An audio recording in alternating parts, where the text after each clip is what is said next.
Hello everyone, welcome to our YouTube channel Shiksha Alliance. Today we are going to start our daily current affairs session in which we will cover important news from several newspapers, PIB and various government sources. So let's begin our session. Our first topic is IARI model InfoCrop. तो जो IARI model InfoCrop है इसके बारे में हम जानेंगे. Scientists at the Indian Agriculture Research Institute developed IARI InfoCrop in 2015, India's only dynamic crop simulation model to forecast crop loss yield due to heat waves. Scientist जो थे इंडियन एग्रीकल्चर रिसर्च इंस्टीट्यूट के IARI के, उन्होंने develop किया info crop को 2015 में. ये India का इकलौता डायनेमिक क्रॉप सिमुलेशन मॉडल है जो कि फोरकास्ट करता है क्रॉप लॉस यील्ड के बारे में हीट वेव्स के कारण.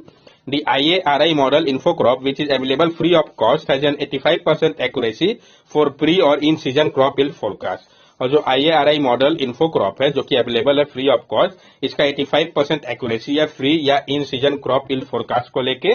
IARI is now working on the third version of InfoCrop, which will be more user friendly and good model for many other crop.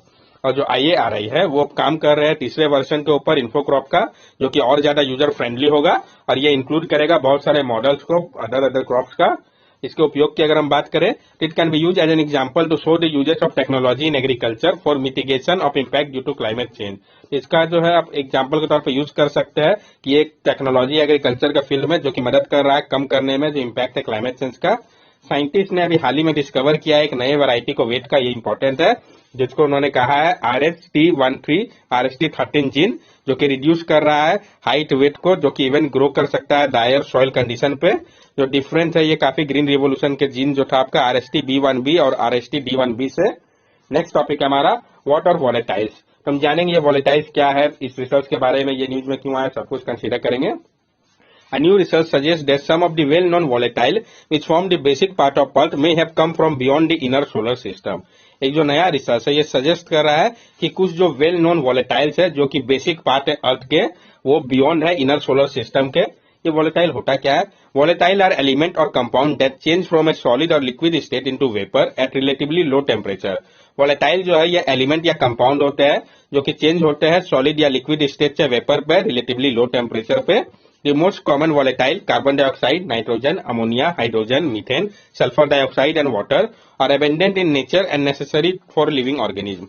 और जो सबसे कॉमन वॉलेटाइल है जैसे कि कार्बन डाइऑक्साइड हो गया, नाइट्रोजन हो गया, अमोनिया हो गया, हाइड्रोजन हो गया, मीथेन हो गया, सल्फर डाइऑक्साइड हो गया, वाटर हो गया, ये अबेंडेंट में है नेचर पे और ये बहुत जरूरी है लिविंग ऑर्गेनिज्म के लिए. इस रिसर्च के बारे में हम जान लें. The research examined 18 meteorites, 11 from the inner solar system known as non-carbonaceous meteorite and 7 from outer solar system known as carbonaceous meteorite. ये जो रिसर्च है इसमें एग्जामिन किया गया है 18 मेटोराइट को, 11 जो है आपका वो इनर सोलर सिस्टम का है जिसको कि नॉन कार्बोनेशियस मेटोराइट कहा गया है और 7 जो है आपका वो आउटर सोलर सिस्टम का है जिसको कि कार्बोनेशियस मेटोराइट कहा गया है. For each meteorite they measured the relative abundance of the 5 different form of isotope of zinc. और हर एक मेटोराइट के लिए उन्होंने मेजर किया है जो रिलेटिव एबेंडेंस है 5 अलग अलग फॉर्म या आइसोटोप का जिंक का.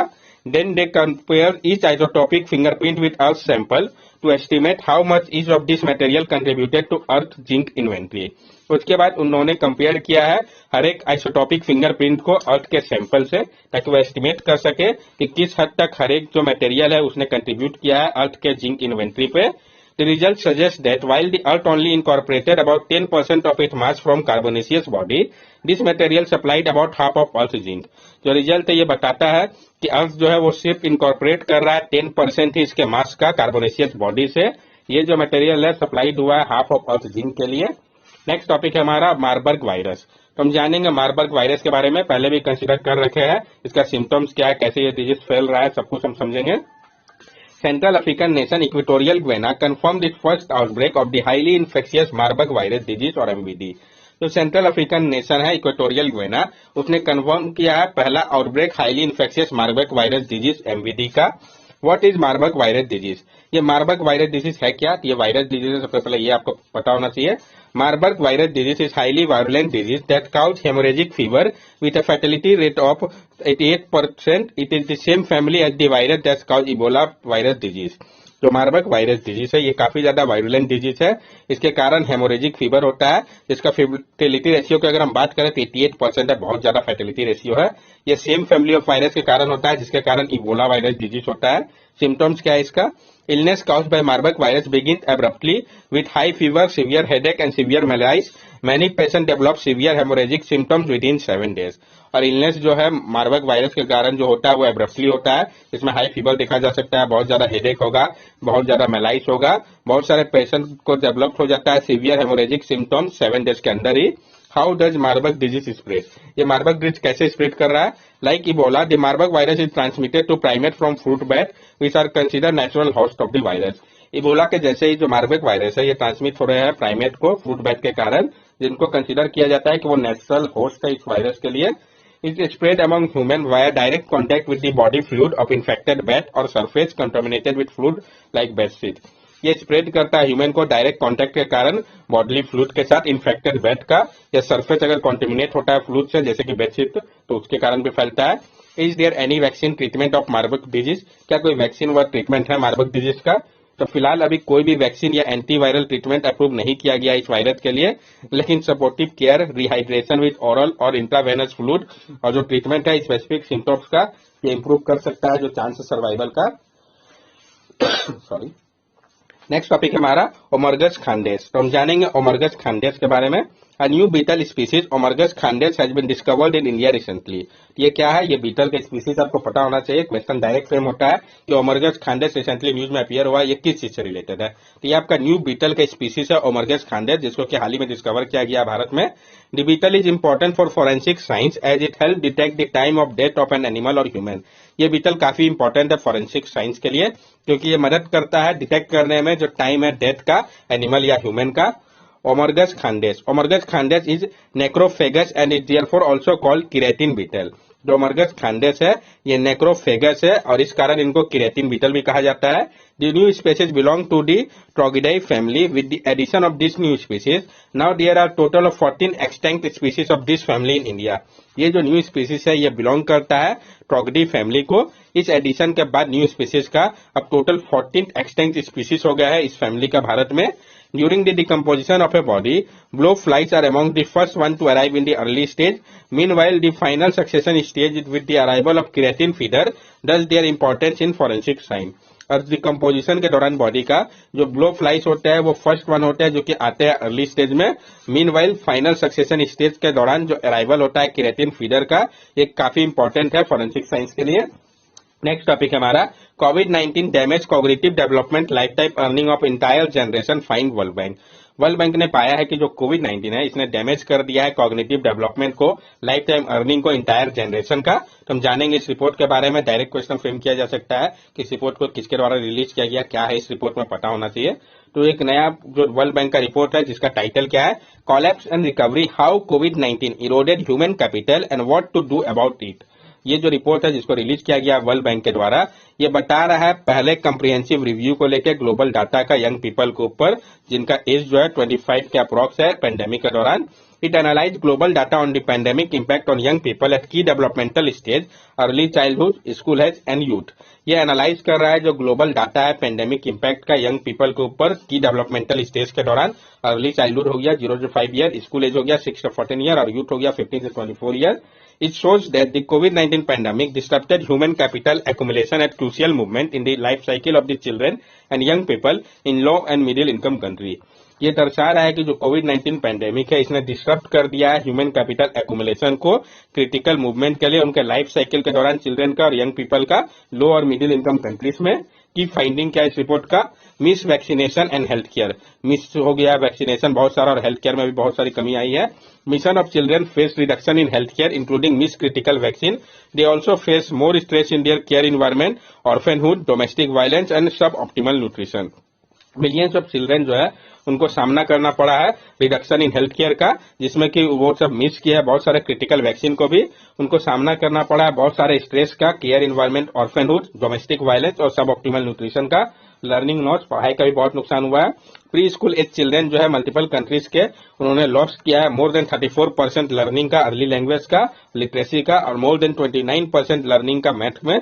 School closer and ineffective remote learning, जो स्कूल क्लोजर हुआ जो इनइफेक्टिव रिमोट लर्निंग था, caused students to miss out on learning and to forget what they had learned on an average. For every 30 days of school closure, students lost about 32 days of learning. जो आपका school बंद हुआ, जो ineffective remote learning था, इसके कारण student ने miss किया अपने लर्निंग को, वो फॉरगेट कर गया जो उन्होंने सीखा था। एवरेज अगर हम बात करें तो हर एक 30 डेज जो स्कूल क्लोज होता है तो उसमें स्टूडेंट जो है वो लॉस करते हैं 32 डेज लर्निंग का। आप समझ सकते हैं कितना ज्यादा ह्यूज लॉस हुआ लर्निंग का। यूथ अनएम्प्लॉयमेंट की अगर हम बात करें, 40 million people who would have had a job in the absence of the pandemic did not have one at the end of 2021, worsening youth unemployment trend। और जो 40 million people है जिनके पास जॉब होता अगर पेंडेमिक नहीं आया होता तो एंड ऑफ 2021 तक, इसने और ज्यादा वर्सन कर दिया यूथ के अनएम्प्लॉयमेंट ट्रेंड को। रिकमेंडेशन क्या दिया गया? Countries can and should act urgently to recover their loss and invest better in their people. Country को बहुत जल्दी अर्जेंटली एक्ट करना होगा रिकवर करने के लिए इस लॉसेस से, और इन्वेस्ट करना होगा बेटर पीपल के ऊपर। Gap will widen over time if not address, और जो गैप है ये और ज्यादा बढ़ेगा अगर समय से एड्रेस नहीं किया तो। Immediate policy action suggested in this report, जो इमीडिएट पॉलिसी एक्शन जो कि सजेस्ट किया गया इस रिपोर्ट में, vaccination and nutritional supplementation campaign, increase coverage of parenting program, increase access to pre primary education, expanding coverage of cash transfer for vulnerable family.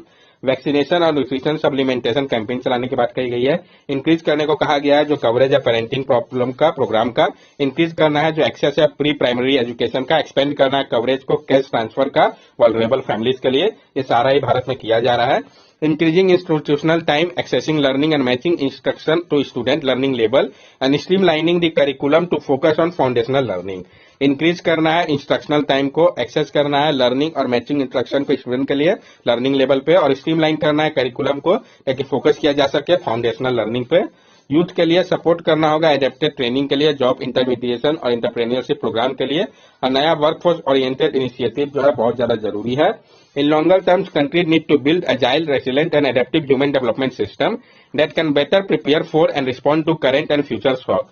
और longer term में country को तैयार करना होगा एक एजाइल, रेजिस्टेंट और एडेप्टिव ह्यूमन डेवलपमेंट सिस्टम को, जो कि बेटर प्रिपेयर करेगा, रिस्पॉन्ड करेगा करंट और फ्यूचर शॉक से। Collapse and recovery recognize the need for country to prioritize among the long list of potential crisis recovery policy and offer an approach for doing so that takes into account in the extent of collapse, complexity and cost of implementation and political commitment। जो collapse और recovery है उसको recognise करना पड़ेगा जो आवश्यकता है country का, ताकि प्रायोरिटाइज किया जा सके long list of potentially crisis recovery policy को, और ऑफर किया जा सके एक अप्रोच को ताकि एक्सटेंड जो है कोलैप्स, कॉम्प्लेक्सिटी और cost of implementation of political commitment का इसको फुलफिल किया जा सके समय पे। नेक्स्ट टॉपिक है हमारा first future generation commissioner in the world. तो जो पहला फ्यूचर जनरेशन कमिश्नर बने हैं वर्ल्ड के उसके बारे में हम जानेंगे और उनका क्या रोल है। तो जो सोफी हुई है जो कि पहली फ्यूचर जनरेशन कमिश्नर बनी है वर्ल्ड की, उनको काम दिया गया कि प्रोटेक्ट करे जो इंटरेस्ट है फ्यूचर जनरेशन का वेल्थ यूके पे, और उन्होंने एडवाइस किया गवर्नमेंट को लॉन्ग टर्म थिंकिंग को लेकर क्लाइमेट चेंज का। उनका रोल क्या है? वो रिप्रेजेंट करेंगी उनको जिनका जन्म जो है कमिंग डिकेड में होगा, वह हुआ है सेंचुरी पे, और ये जो है कोई ऑब्लिगेशन नहीं है कि वो फॉलो करे कमिश्नर के रिकमेंडेशन को, लेकिन पब्लिक बॉडी जो है वो रिस्पॉन्ड करे, एक्सपेंड करे कि वो क्यों नहीं फॉलो कर रहे हैं उनको। जब वेलबींग है फ्यूचर जनरेशन एक्ट का, इसको पास किया गया था वेलियस गवर्नमेंट के द्वारा 2015 में, और ये रिक्वायर करता है कि जो सारे पब्लिक बॉडी है वो डिमोन्स्ट्रेट करे कि जो डिसीजन है वो सपोर्ट करे सस्टेनेबिलिटी को बिना कॉम्प्रोमाइज करते हुए जो आवश्यकता है फ्यूचर जनरेशन का, यानी सस्टेनेबल डेवलपमेंट के ऊपर बात कही गई है। जो आइडिया है इसके पीछे का फ्यूचर जनरेशन कमिश्नर का, ये काफी ज्यादा स्प्रेड कर रहा है। गिब्राल्टर जो है उसके बाद भी सिमिलर कमिश्नर है, और बिल जो है वो डेवलप किया जा रहा है यूके, आयरिश और स्कॉटिश पार्लियामेंट के लिए भी, और यूएन भी है प्लान पे वो भी बहुत ज्यादा अपॉइंट करेगा फ्यूचर कमिश्नर को। नेक्स्ट टॉपिक हमारा saving the Maldives from sea level rise. तो हम जानेंगे इसके बारे में क्यों ऐसा कहा गया है कि सेव करने की आवश्यकता है मालदीव्स को सी लेवल राइज से।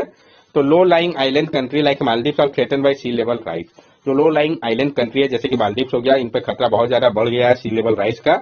एक जो नया स्टडी है वो बताता है कि जो रेज हो रहा है हाइट लो लाइंग आइलैंड कंट्रीज का जैसे कि मालदीव्स का, उनको कोप करना होगा सी लेवल राइज से, जो कि एक एफिशिएंट अप्रोच होना चाहिए ताकि जो लॉस होगा culture, identity, integration and livelihood का, रिलोकेशन को लेकर अदर कंट्री का, उसको रोका जा सके। जो उपयोग होगा सिंपल इंजीनियरिंग टेक्निक का जैसे कि एलिवेट करना आइलैंड को, ये थ्रेटेंड कर रहा है सबमर्जेंस को, और क्रिएट करना न्यू आइलैंड को जहां पे पीपल को मूव किया जा सकता है जैसे कि स्मॉल आइलैंड नेशन हो गया। ये जो रिपोर्ट है ये सजेस्ट कर रहा है कि जो इंटायर पॉपुलेशन है मालदीव्स के वो 10 ट्रू एलिवेटेड आइलैंड में शिफ्ट किए जा सकते हैं अगर सी लेवल राइज होता है तो। उपयोग क्या होगा, यूजेस की बात जो कही गई यहाँ पे, it can be use as an innovative solution for saving the low lying island nation from being submerged due to sea level rise. इसको उपयोग किया जा सकता है एक इनोवेटिव सॉल्यूशन के तौर पे सेव करने के लिए लो लाइंग आइलैंड नेशन को सबमर्ज होने से सी लेवल राइज के कारण। That's all for daily current affair session. अगर आपको हमारी वीडियो अच्छी लगी हो तो हमारे चैनल सब्सक्राइब करें, हमारी वीडियो को लाइक करें और ज्यादा से ज्यादा शेयर करें। These are our social media link. From here also you can stay connected with us and give us your valuable feedback. Thank you and have a nice day.